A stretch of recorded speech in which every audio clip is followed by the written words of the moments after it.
12:01. We'll call the meeting to order. And with that, Brian, would you make the introductory comments, please?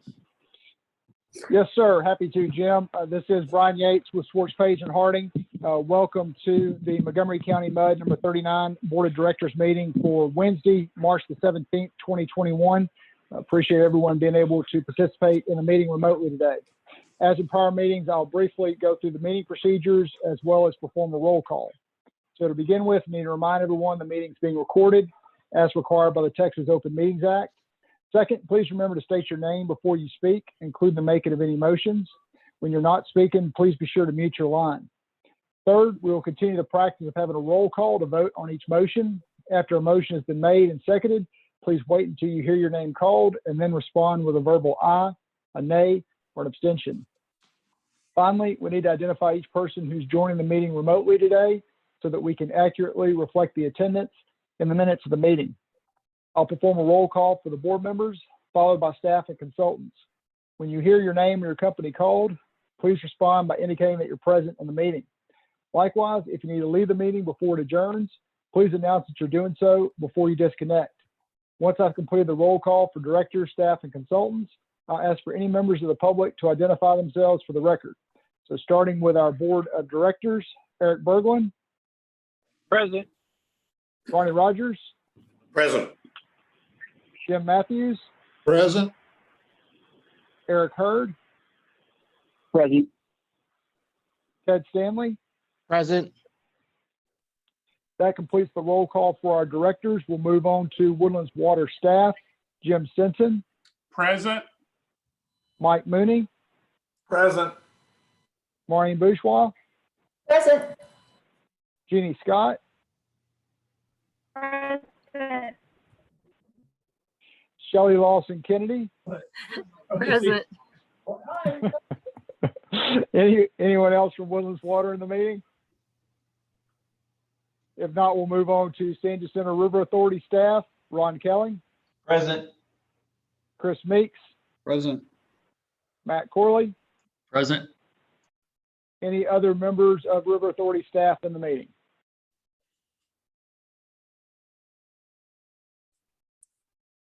Okay, if not, we'll move on to MUD 39 consultants. Do we have any MUD 39 consultants in the meeting?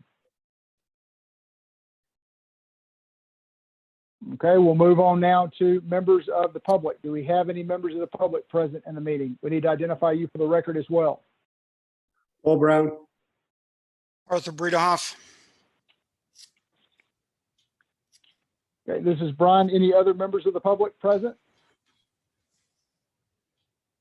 Maureen, does that cover everyone who's logged into the meeting? That's everybody. All right, that will complete the roll call. Jim, I'll hand it over to you to begin the agenda. Thank you. Thank you, Brian. We'll move on to agenda item number 2 is receive comments from the public. Paul Brown, would you like to go first? Sure, I'd love it. My name is Paul Brown. I'm a resident. I'm also a MUD director at 47. What I really just wanted to do today was raise a concern or an issue I've been thinking about, which is infrastructure and infrastructure in this community. Our infrastructure obviously is getting older. Okay, we recently got a number from San Jacinto. I don't know whether you saw the final package. You guys saw it. You folks saw it or not, but it's an estimate of roughly, I'll round up, $200 million of expenditure over the next 10 years on infrastructure. The issue really there is that there's other infrastructure expenses potentially out there of significance. Okay, and I'm sure you guys will hear about that or you know about it, but that raises the number significantly. And so I think that's a great start. But I also think that we need to, perhaps improve our and create a process for infrastructure separate from our operations. And then it needs to be what I call a rolling plan inside a specific process for infrastructure expenditure and investment replacement. The questions that come to my mind are, how is this funded? Ultimately. And frankly, it's funded by our customers. Okay. It's funded by our customers over the life of that infrastructure change or infrastructure acquisition or replacement. Okay, that's number one. Number two, we have no idea as to what the price to our customers over a 10-year period is, as reflected by these infrastructure investments. Nor do they, frankly. And I think increasingly it's going to be important that they understand and they see a breakout of what the actual water bill is going to. Much like we do with the GRP, right? We built a, what was it, $400 or $500 million plant, and they get a separate idea of what they're paying for. In infrastructure, they don't. Right now, it goes into their water bill, and it's an annual, it's an annual budget. It's not a, even from our perspective, beyond that first year, it's only approved for the first year in terms of dollars. And then, I think that if we put it on the bill, we have an opportunity to change the conversation as these bills start to rise, okay? And let people know what they're paying for, okay? Because the bills, I believe, are going to rise. And as I said, I have not seen a projection of what the cost elevation is going to be over the next 10 years for all the infrastructure changes we have to do, from the 200 million that we have an eye on, to problems we have to solve with the dam, to issues around the renovation or replacement of our waste infrastructure. So I just wanted to get out here and get some people thinking about these things, and I appreciate your time, and thank you. Thank you very much, Paul Brown. And next is Arthur Breedehoff. To the MUD 39 directors, thank you for the opportunity to be here. In your packet today, you're going to have an agenda item called Woodlands Water, Groundwater, and Surface Water ratio for budget year fiscal year 22. I wanted to talk a little bit about that and ask the directors to have a good discussion, and also at the end of the discussion to empower their trustee representative to go to the April meeting and to support the 50-50 groundwater surface water ratio for fiscal year 22, so that SJRA could start to prepare a budget to come back to the trustees. You have a document in your packet dated May 13th, 2020, excuse me, which was the recommendation from the Groundwater Surface Water Subcommittee, which at the time I was a trustee and chaired that committee. And our committee recommended to the trustees and was approved by the trustees to look at each year during the budget process, and you are in the budget process now, to look at a 50-50 ratio of groundwater to surface water. And trust you've all seen the strategic well report for years 2010 through 2020 that was presented by San Jacinto River Authority back in December 2020. And in this report, it clearly indicates that when we were starting with surface water and we were at a 65% level of surface water to groundwater, the aquifers started to recharge and subside and started to mitigate. And then we shifted to 50-50, and we still had some recharge of the aquifers, and again, a positive impact on subsidence. When we shifted to 35% surface water in 2019, we saw the decline start to take place again in aquifers and impacted the subsidence.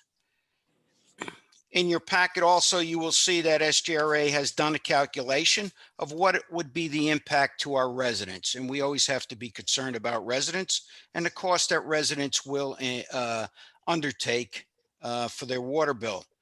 Based upon fiscal year 21 costs, an average user of 10,000 gallons will experience on average $2.13 increase over their current monthly bill. So that will take the monthly bill from $28 to about $31 a month if we're at a 50-50 surface water. SJRA has to come back with the actual cost for fiscal year 22, but you have a good indication of the calculations. And I know that Ron and Jim will go through this in more detail. I don't take it lightly to propose increasing costs, but I think everyone has to invest in the recharge of our aquifers and reducing subsidence.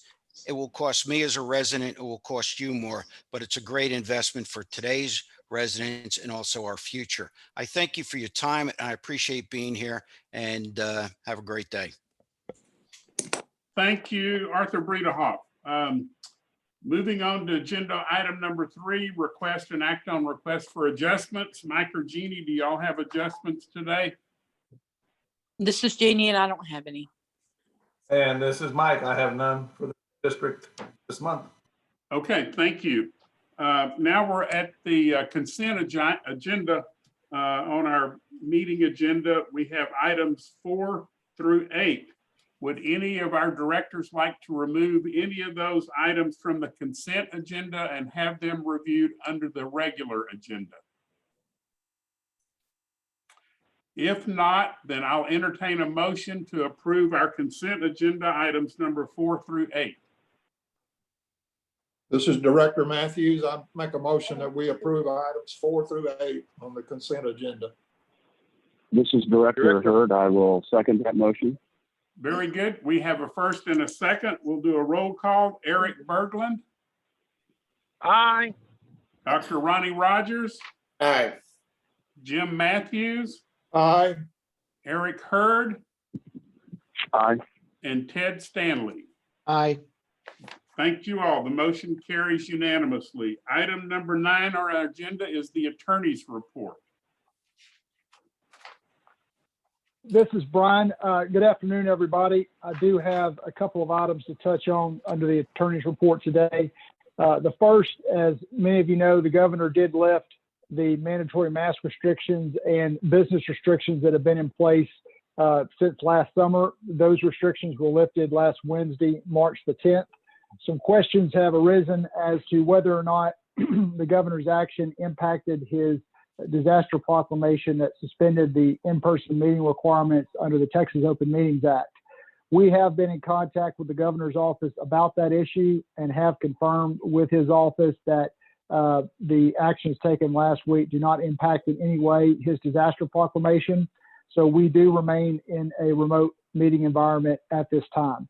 We will, of course, keep you apprised when that does change. There's a lot of speculation as to when that will be, but we don't know anything firm at this time. Jim will also be covering under the GM report a potential logistical and other issues related to meeting in person again in the coming months. So that's one item. The other item is you should have received an email on Monday from Shelley that had a clean and a red line version of the construction 10 policy, Con 10 policy. We had been asked a few months ago by a board, one of the BUD boards, to take a look at that policy to see if it needed any update since it had last been updated in 1995. I believe Jim has reported over the last couple of months that we were looking at that policy to see what, if any, changes were necessary. I have made some changes to that form. I'll tell you, by and large, the changes are related to tying the policy more closely to the applicable Texas statutes, be it the administrative code or the water code or what have you. The old form of policy essentially regurgitated the language from those statutes, which can be a problem if the legislature, which it's prone to do over time, goes and modifies those statutes for whatever reason. It would automatically make our policy out of date.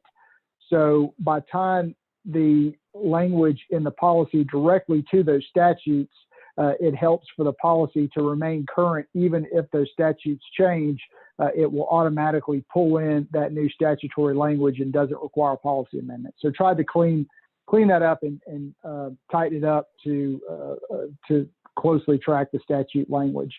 Also, there was a time period for the agreement that had been for developer agreements for reimbursements for a 5-year period.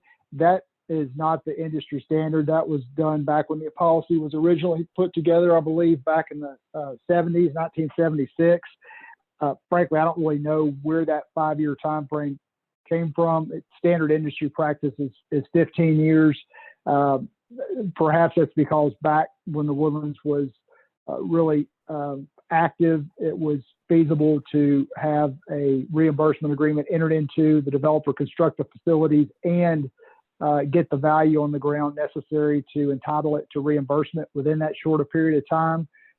But that's not the case, even I would say in the Woodlands these days. So standard practice for all of our other district clients is 15 years on the time period of those agreements. And so I've updated that provision as well. Happy to answer any questions the board may have. This is not an action item today. It's just for discussion. Next month, do anticipate having an item on all the MUD agendas to consider approval of the updated policy. Since it is a uniform policy, all the districts do need to consider approval of it. Not that many districts, frankly, at this point that have development left to occur that would even potentially need a reimbursement agreement with the developer. But we are going to go ahead and update this for those few districts that do potentially still have projects in the future. 39, I don't know if you will or not, but we'll have it for you as well.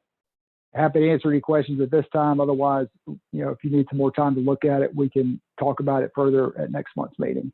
That's all I have under the attorney's report. Any other questions for Brian Yates today?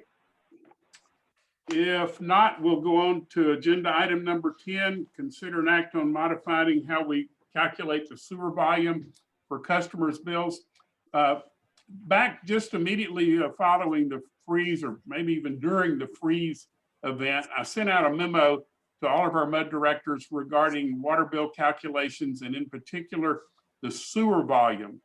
February of every year is the month that we look at water that was consumed during December, January, and February, and we average that volume and create what we call a maximum sewer volume that will be carried forward for each customer throughout that year.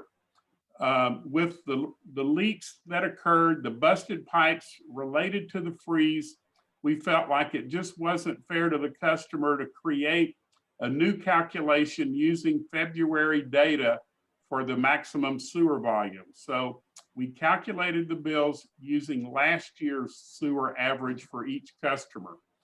We are recommending that we leave that in place for the bills going forward this year and recalculate in February of 2020 next year. We predict this will have a negligible impact on the MUD budgets, and it seems to me to be absolutely the fair and reasonable thing to do for our residents. We also stated in that email to the directors, we may be looking at requesting some streamlining to our water adjustment policy. In meeting with our staff, we're not recommending any adjustments to that. The water billing staff thinks that they can handle these adjustments and per the existing policy. So the only thing we're asking today is allow us to keep in place the sewer volume that was calculated in February for the remainder of this year. This is Director Hurd. I'll make a motion that we approve Jim's request. This is Director Matthews. I second the motion. Thank you. We have a motion and a second. We'll do a roll call vote. Eric Berkland. Aye. Dr. Ronnie Rogers. Aye. Jim Matthews. Aye. Eric Hurd. Aye. And Ted Stanley. Aye. Thank you very much. The motion carries. Now we'll move on to item number 11, receive information from SJRA regarding the groundwater surface water delivery. Good afternoon, it's Ron Kelly, SJRA. In your packet, you on page 21, as referenced by Arthur earlier, is the memo that was generated by the Groundwater Surface Water Committee dated May of 2020 that refers to the need to review the groundwater surface water delivery ratio on an annual basis. On the following page 22, you'll find a one-page calculation sheet for that review. And just a reminder, one of the reasons to look at this is, if you recall, in December there was a presentation made to the MUDs about how both the aquifer level and subsidence were declining. The land was declining, the aquifer was declining. Then when we got the surface water kind of flattened out, we were at 65 and 50% blends. But now that we're at 35% blend, we're starting to see a slight decline in the aquifer level and a slight increase in subsidence. And so that was the reason they wanted to look at this. So the top half of the page, there's a calculation based on fiscal year 21 rates. As Arthur mentioned, we are in the process of doing our 22 budgeting process. So we don't have those numbers yet. So we base everything on 21. Also, as you recall, the MUDs charge their customers a $2.88 per 1,000 gallon. That is their blended rate pass through regarding the GRP fees. So for the average homeowner, residential customers, I should say, with 10,000 gallons of use per month, they pay in this pass-through fee $28.80. Now, if the Woodlands would like to go to a 50% blend, our intention is to have our design or our budget for fiscal year 22, just like 21. We will operate the plant at 12 MGD to keep the operating costs as low as possible. That equates to an annual average of about 35% surface water, 65% groundwater for the Woodlands. If you would like to go to 50%, you would need to pay the costs associated with increasing from 35% to 50%. And that basically is paying the extra chemicals, paying the extra power, and paying for the extra water associated with increasing our plant capacity to get up to that. It's about 2.5 MGD a day. That cost to the customers would increase your blended rate, which would be equivalent for 10,000 gallons, about $31.10 a month. So the increase to your customers, approximately, rough order of magnitude, to increase from 35% service water to 50% service water would be about $2.30 a month. And what we're looking for is just some guidance from the MUDs, the trustees, because in order to do this, we would have to create a new rate, which would be a new special rate above your allocated amount. And we're currently going through the budgeting process, also the GRP. And we'd like to be able to, if this is desired, we'd like to move forward with this, and then we'll come back to the MUDs after we have developed the rate for the GRP, which would be May or June, and let you know what that is. So you're not committing to anything right now. We're just trying to get some guidance of whether or not the Woodlands is interested in this. I'd be happy to answer any questions.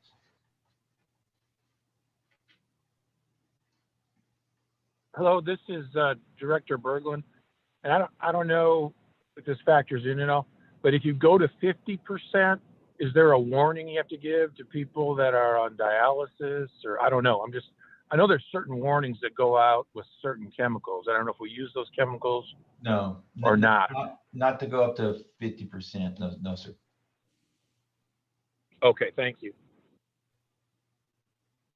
No, I would maybe expand that. Not a warning, okay, but I know the other MUDs have talked about wanting to do some kind of and maybe Jim could talk more to that, a public information campaign as to why the MUDs would be going to 50% from 35%. Yeah, if we choose to do that, it would absolutely be appropriate to put out an information or a fact sheet as to why that was occurring. Yes.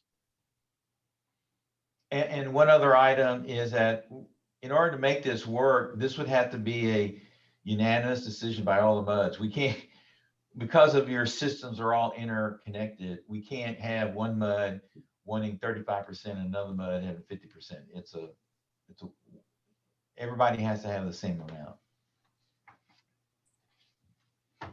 So Very Director good. Matthews, if you went to the 50-50, do you put that over a certain period of time or what? Just the next fiscal year. What, Ron?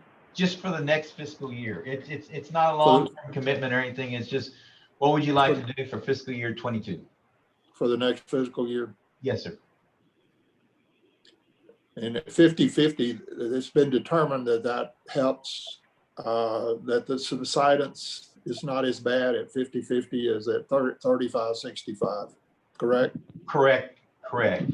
Yeah. Now, and just also one clarification, or, you know, those numbers that we showed you, those graphs that we showed you between 65 and 50% and 35%, that's when all of our participants, which are 7, that were taking surface water, they were all taking either 65%, 50%, or 35%. In this case, y'all, if the Woodlands move forward with this, you'd be taking 50%, and we would offer the same thing to Southern Montgomery County MUD, Oak Ridge North, Rayford Road, but there's no guarantee they would also take the 50%. So you would recognize some positive things and gains in your aquifers, but you would still have neighbors sitting at a higher pumpage rate.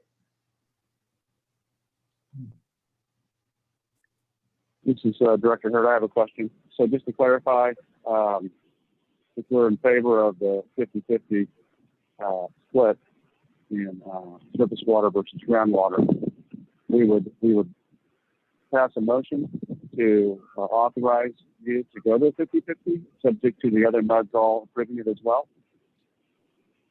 Not today, no. What we would do is, like I said, we would come back in probably May, maybe even June, and we would ask for that. Okay. But not today. Today, Okay. we're just trying to get a gauge interest. Yeah. Okay. And then one other question. So, you think, just being honest, I mean, do you think you can go to 50-50 without any negative implications for water quality, like during the summertime, or will we have any issues there, do you think? Excellent question. Chris maybe can speak more to this. What we have found is 50-50 is actually what we call the sweet spot. We don't have problems with the TTHMs that we had when we first were delivering. We don't have any alkalinity issues at the wastewater treatment plants, except for little minor. So actually 50-50 is good. Once we go higher than that, if we were going to go to 65 or 70 or something like that, then yeah, there would be some things we would need to consider. 50-50, we're fine. Yeah, you're right.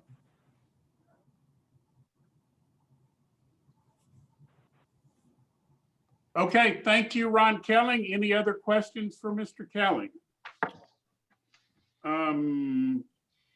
If not, we'll move on to agenda item number 12, the general manager's report. I'm going to go through and highlight a number of things that were discussed at the trustee meeting, beginning with the topic of wastewater consolidation and a feasibility report and issuing a request for qualifications. A lot of discussion around that topic. Eventually, the trustees asked for more information regarding public outreach, public engagement, stakeholder engagement, stakeholders like the Woodlands Township, and to bring back the topic in April with some more information regarding how we might get the stakeholder and public engagement throughout this, or involved in this topic. We do have a meeting set with the Woodlands Township, I think. Well, it's going to be April 1st or 2nd to sit down with their board, some of their board and their staff, and get some feedback from them. We'll be carrying that information back to the trustees, as well as with a little more details on what public engagement may look like through the request for qualifications. And just as a reminder, Once the request for qualifications is out and the response is submitted, that will be scored by the River Authority, and we will be bringing back the scope of work and the actual contract to the trustees. And it'll be kind of a process before we actually begin this study. Ron, would you like to expand on that anymore? I think you explained it well. What we're really wanting to move forward with is get the qualification out and get the interest back and get those scored and try to put together a detailed scope of work and a contract. The San Jacinto River Authority also went over their 10-year project plan. Just as a reminder, each year they do a snapshot of what the next 10 years can look like. This current project plan has needs of about $180 million. We had had a couple of meetings with our audit committee to look at how funding might be accomplished with those needs. That effort got sidetracked a little bit with the consolidation study, but in the next month or so, that committee is going to need to regroup and bring back some ideas to the trustees for funding of this 10-year, $180+ million need. In your packet is a notice from the Montgomery Central Appraisal District. They are requesting interest from special purpose district candidates for their board of directors election. You might recall that over the last couple of election cycles, the township has enough votes to carry that position, to carry the special purpose district position on that board. So if you're interested in running, just keep that in mind. You would need, to be successful, you would need some cooperation from the township, I think. We did have a request to have MUD meetings in person from One MUD. And I reported to the trustees that my recommendation was that we wait until we have a consensus with all of our MUD directors to start meeting back in person. To have a mixture of some MUDs doing Zoom or web-based meetings and some meeting in person was not something desirable for us at staff level. And let's just give it another month or so to see how this plays out with the governor's waiver for us to meet remotely. But I think when we start meeting in person, it needs to be a consensus amongst all the MUDs to do it. Also, the Montgomery Central Appraisal District announced that with the freeze disaster, residents and businesses are eligible for temporary disaster relief on their appraisal. So you may see some requests for that. We do have a request from one director to tour the San Jacinto River Authority SCADA room, and Ron Kelly has opened that up to others. So Shelley will be putting out an invite with some dates and times for any directors that would like to tour the San Jacinto River Authority SCADA, or what we call maybe the control room or the war room for electronic SCADA.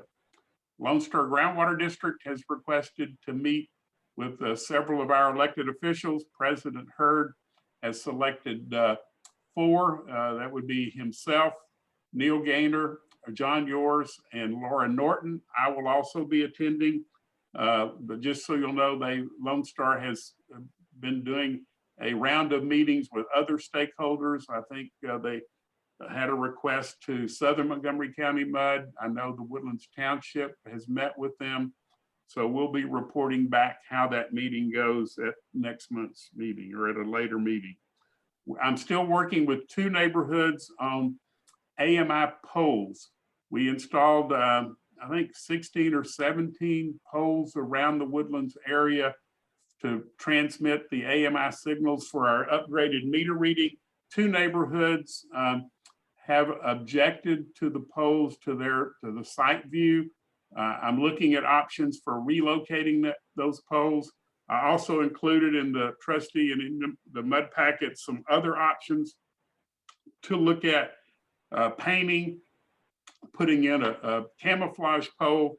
But as far as relocating the poles, I'm still working on that as an option. company called Tacus has been on a very aggressive construction program, putting in updated fiber optic around the woodlands. It's gotten to the point where it's really a construction crisis, maybe for us. We've had over 100 water main breaks since January 1. Their construction activity and schedule has reached really a unsustainable level with our staff and our ability to repair and respond to locating underground utilities.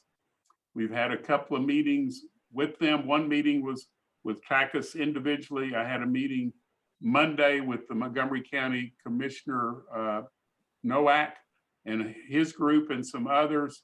We've got another meeting set for tomorrow afternoon back here in our office with Tacus, but we're going to have to come to some understanding and the modifications to the way their business plan is now.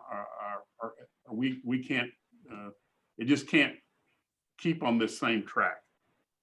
The Woodlands Water Agency Board of Directors voted to refund a certain amount of our reserves to the MUDs. In your packet is a breakdown of that. HARC monthly report is also in your packet. And last but not least, there are a number of compliment letters that we received during the freeze.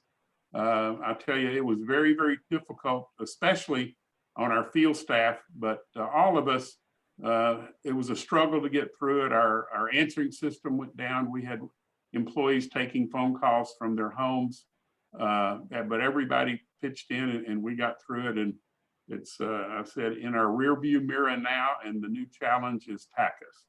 So with that, that concludes my report, and I'll answer any questions you may have.